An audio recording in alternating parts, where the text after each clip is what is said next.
Hey everyone, this is Kevin the Apptrepreneur. Welcome to my channel. If this is your first time here and happen to really like this video, do me a favor, hit that subscribe button and ring that bell notification. Alright, with that out of the way, is everyone safe out there? Is everyone being safe? I hope everyone is staying healthy. I know this pandemic is definitely wearing on us. I know we're tired of it. But here's the thing, we have to keep in mind, as much as we're tired of this pandemic, as much as we would really like to have our lives back to normal, it is not over. In fact, as of this recording, America has seen a spike, the highest spike in COVID-19 cases in the last 3 days since June or something like that. It's some crazy amount. But that's not why we're here to talk about. What we're here to talk about is how other companies are handling COVID-19, specifically Amazon. Now, Amazon, throughout this whole time, has been saying that they are taking safety very seriously, that they are actually the pioneers of COVID-19 safety. And then we saw them do a bunch of things like fire people for complaining about unsafe practices at the warehouses. And we have heard stories of people being docked pay for showing symptoms. And Amazon has not handled it as well as they claim they have. And now it seems that they have not been handling it very well at all, because nearly 20,000 Amazon workers have tested positive for COVID-19. This is from CBS News.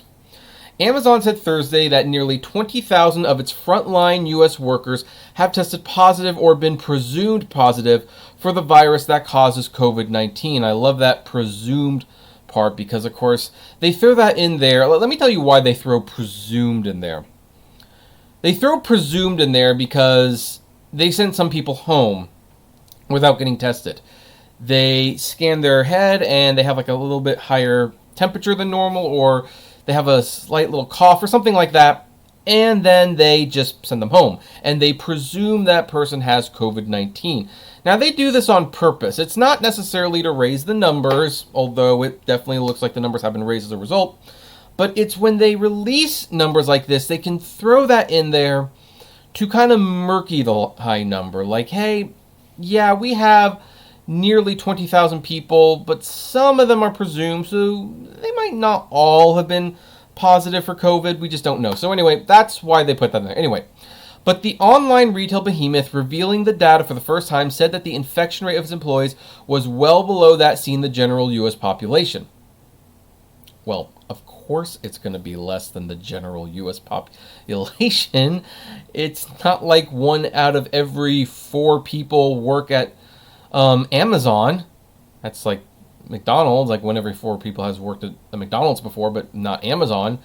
Amazon, compared to the vast majority of the employment out there, employs actually very few employees, comparatively speaking. So of course it's going to be less than the general U.S. population.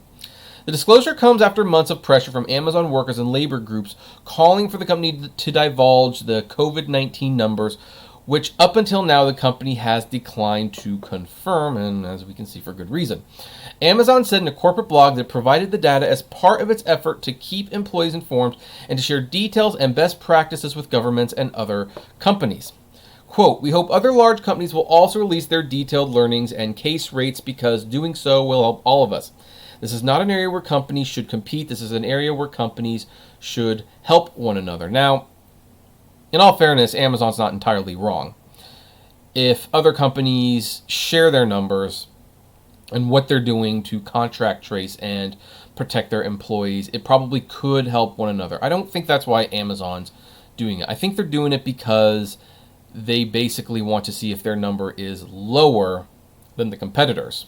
And if it is lower than the competitors, then they can safely say to the government and the public at large, like, yeah, we're doing better than them. Now, other companies not falling for it. There's another article, which I decided not to bring up, but I'll talk about it. And in that article, other companies basically said, no way. No, we're not sharing those numbers. You can whine and moan as much as you want, but no, we're not sharing those numbers.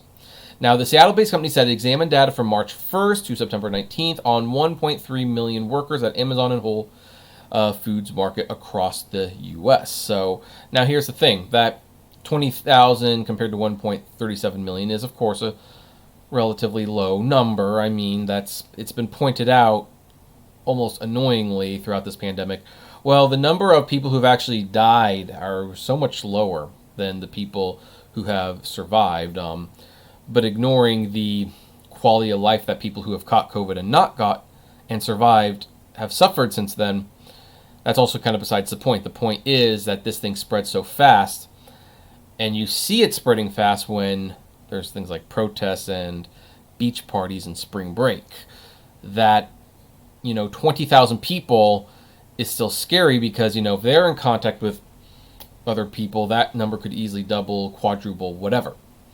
Now then, this information comes as Amazon is preparing for their Prime Day, and this has got people concerned.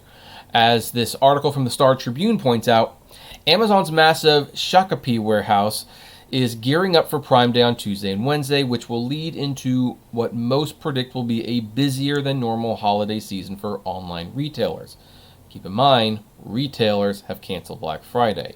There's no going into Best Buy or Target or Walmart. It's all going to be online this year.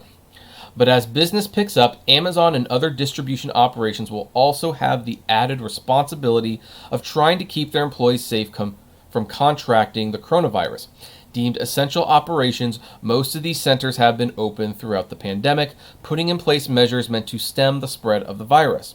Already more than 200 of its employees in Shakopee, where it has a fulfillment center with more than 1,500 full-time employees and a smaller nearby sporting center. 200 out of 1,500. That's pretty much a quarter of the people who work there. That's not good. That's not good.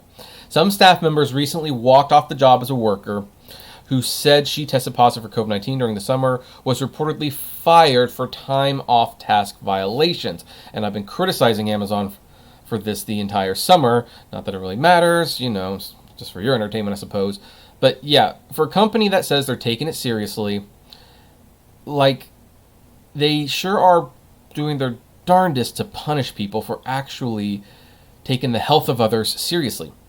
Amazon has decided to self-report positive cases across its operations.